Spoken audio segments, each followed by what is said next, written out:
चलिए, स्वागत है आप सभी का एक बार फिर से। और आज हम देखने जा रहे हैं बीए बीएससी एग्जामिनेशन 2024 का ये प्रश्न पत्र है, जो कि राजस्थान यूनिवर्सिटी में हुआ है।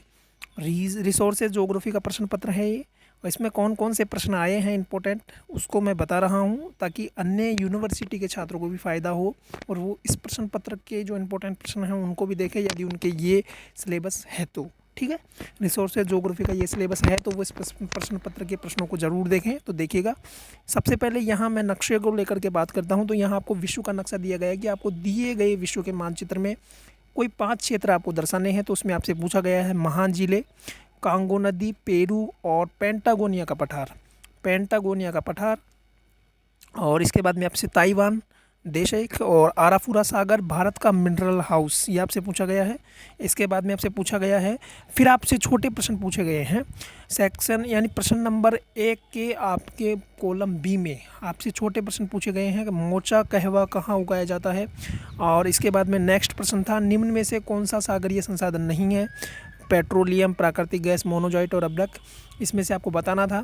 इसके बाद में हम बात करते हैं, इसके लिए आपसे नेक्स्ट प्रश्न पूछा गया था, बाकू किसके लिए प्रसिद्ध है। तो वो गहन कृषि था, विनिर्माण उद्योग, खनिज तेल, मत्स्य पालन। तो वो आपका होगा खनिज तेल। इस तरीके से आपसे ये प्रश्न पूछे गए थे।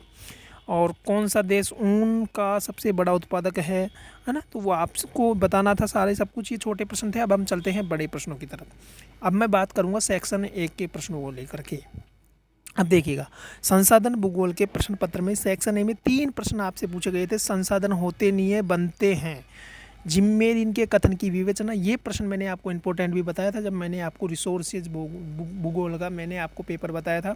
उसमें संभावित प्रश्न पत्र में मैंने आपको ये प्रश्न इम्पोर्टेंट बताया था कि संसाधन होते नहीं है, ये बनते हैं। जिम्मेदारी इनके अनुसार कथन की विवेचना करो। ठीक है, तो ये प्रश्न यहाँ आपके आया है।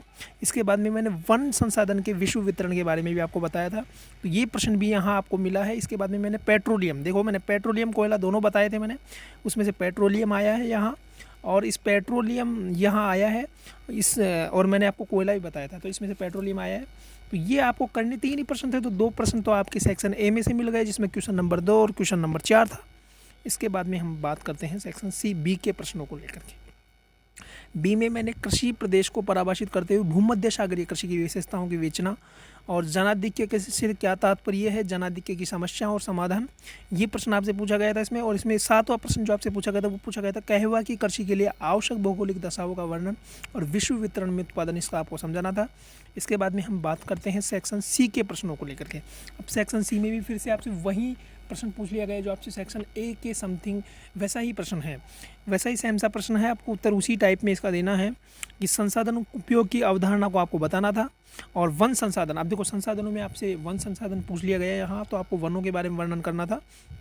इसके बाद में आपसे नेक्स्ट प्रश्न जो पूछा गया था वो पूछा गया था, विश्व को संसाधन प्रदेशों में विभाजित करो, किन्हीं 2 का आपको विस्तार पूर्वक वर्णन करना था डिटेल से। इसके बाद में भूमि क्षमता को स्पष्ट करो और भूमि क्षमता का वर्गीकरण का वर्णन आपको करना था। तो ये आपका रिसोर्सेज ज्योग्राफी का पेपर था, बीए पार्ट सेकेंड ईयर का। ठीक है, और राजस्थान यूनिवर्सिटी का प्रश्न पत्र था ये मैंने इसीलिए बनाया है क्योंकि अन्य यूनिवर्सिटी के छात्र भी इस प्रश्न पत्र को देख सकते हैं, और अगर उनके सिलेबस टू अकॉर्डिंग अगर है ये टॉपिक तो इस प्रश्न पत्र के अकॉर्डिंग तैयारी कर सकते हैं।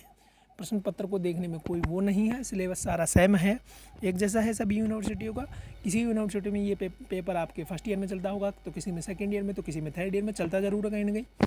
तो ये बात थी, और जब तक के लिए मुझे दीजिए इजाज़त। नमस्कार।